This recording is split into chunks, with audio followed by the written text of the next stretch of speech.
The Tsar's hunting palace in Białowieża. The forgotten crown jewel of Białowieża.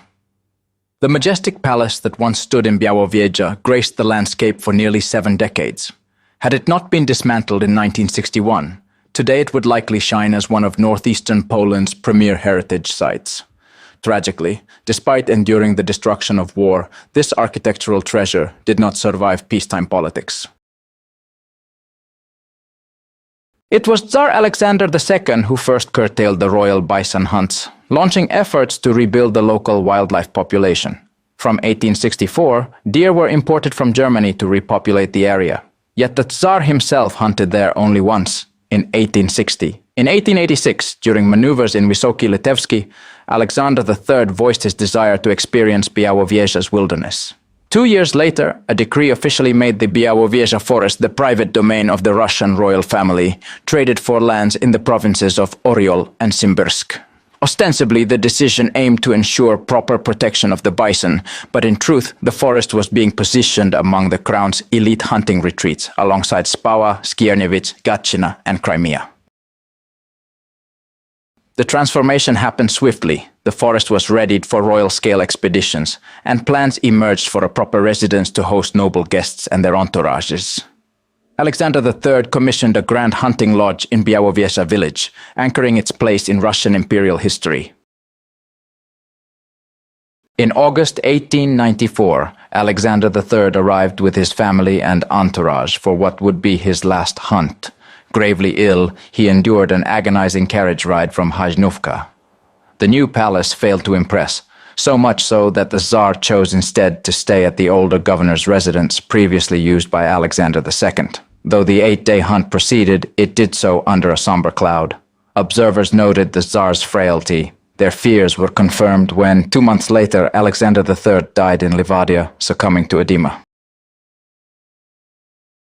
Nicholas II inherited the estate and took a personal interest in Białowieża. He made frequent visits, sometimes official, sometimes private. Under his reign, architect Jan Złotowski finalized the palace and its interiors. Meanwhile, hunting operations were refined, and the royal railway was extended from Hajnówka directly to the residence.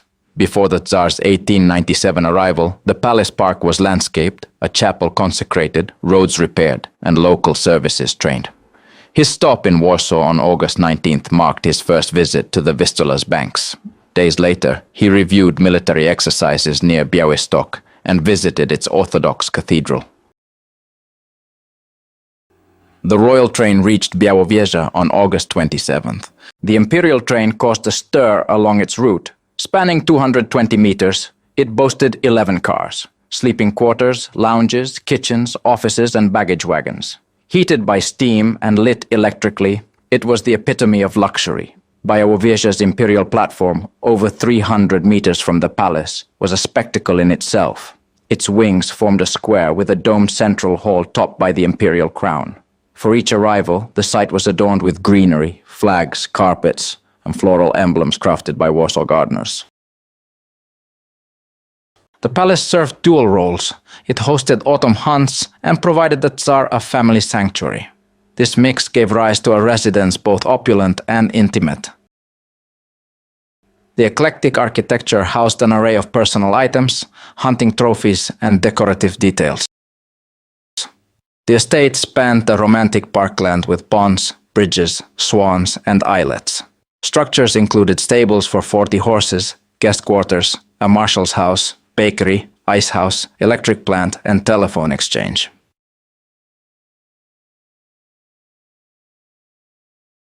The palace itself was a 2-story brick edifice, styled like a medieval fortress, with luxurious apartments, baths, and halls.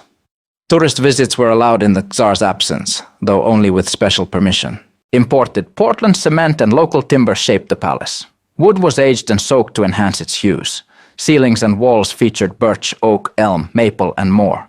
Instead of carvings, pyrography was used to ornament surfaces. Walls were covered in Chinese mats and English fabrics. Iron, both polished and blackened, framed doors and chandeliers. Quiet parquet floors lay over sand. Artists from the St. Petersburg Academy of Arts, especially the Yasinski brothers, enriched the palace with hand-painted motifs. Each room bore a name and theme: lion, night, brześć, and more. One chamber was covered in global postage stamps. Another had card-decorated furniture. Oversized bathtubs featured in every bathroom. A 1909 inventory documented 133 rooms.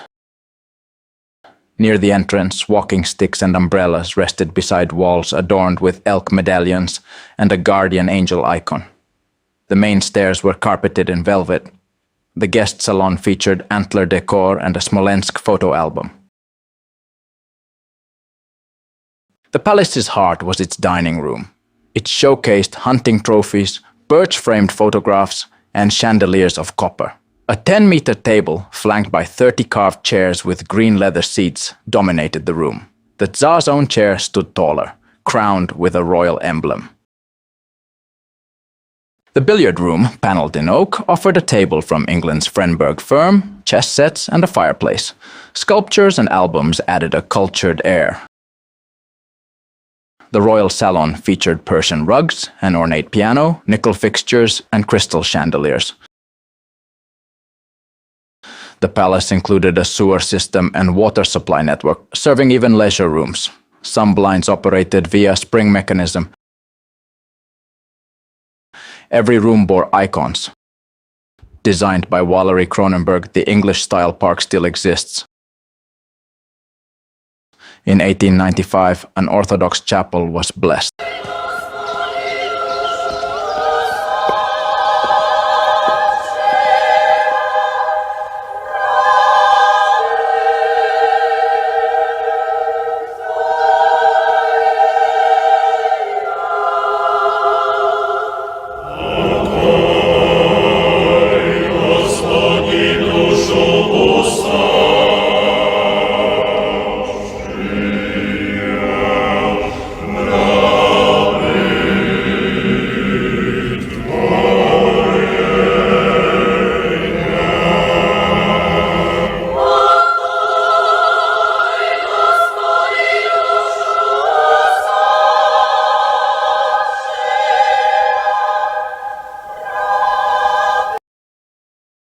Otto Renck managed the estate, growing the staff from 20 to 50.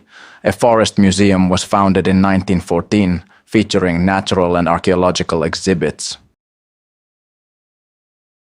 The Tsar's final hunt took place in 1912. His last visit was June 1915. Days later, as World War I escalated, the palace's treasures were packed and sent to Moscow's Alexander Palace. Locals fled east in a mass exodus known as Białowieża. The royal family was executed by Bolsheviks in 1918. Some Białowieża artifacts went to the Kremlin, others to Russian museums. From 1915 to 1918, German forces occupied the palace. In 1919, it passed to Poland. During the interwar years, it hosted hunts and foreign dignitaries. Its dining hall was converted to a chapel. A museum and library filled the left wing. During World War II, it housed German intelligence. Then, on the night of July 16th to 17th, 1944, the retreating Germans set the palace ablaze. By 1962, nothing remained. For some time, the survival of the Białowieża residence seemed possible. Ambitious restoration and adaptive reuse plans were drawn up.